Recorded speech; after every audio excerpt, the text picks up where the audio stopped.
Hello everyone, this is Anne from Teachers Den. How are we all doing?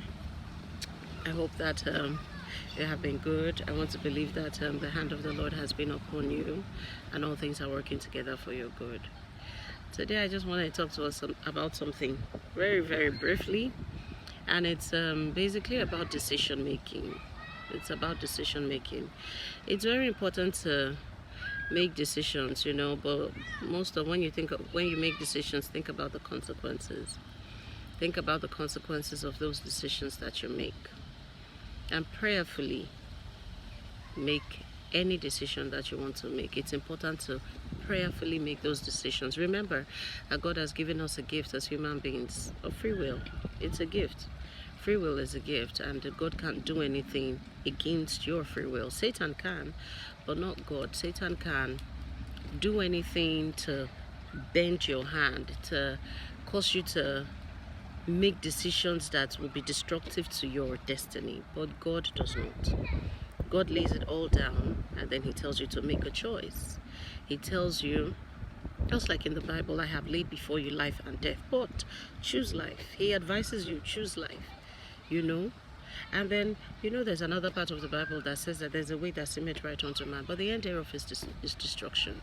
So when you're making your decisions, prayerfully make those decisions. When you make the decision that is right, God stands with you. He supports you. He holds your hand and he sees you through unto the very end. But when you make a decision that goes against his law, there's nothing he can do. He just turns away.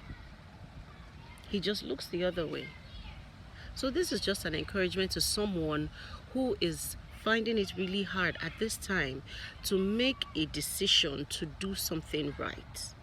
Look, it may be hard, but remember that the path of the Lord is a narrow path.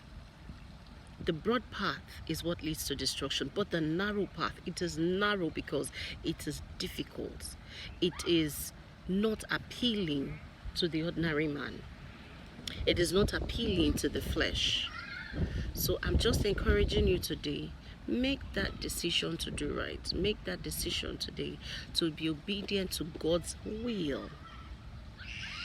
Because it's not just completely about you, it's not just about your desires. There's more to you. There's more to being a child of God. There's more to being obedient. There's loyalty. Being loyal to God. That's how I see my relationship with God. We all sing this song, "You're too faithful to fail me." But every time I think about it, it strikes me. How about me? Am I faithful enough for God? Think about being in a relationship. Every time you want to make a decision as a husband, as a wife, you always have to think about your husband. You always have to think about your wives. I'm not talking about those who don't take their marriage vows seriously. No, I'm talking about people who take their marriage vows seriously. Before you make any decision, you think about the effects, the consequences it will have on your marriage as a whole. And then you sit down and talk about it with your spouse.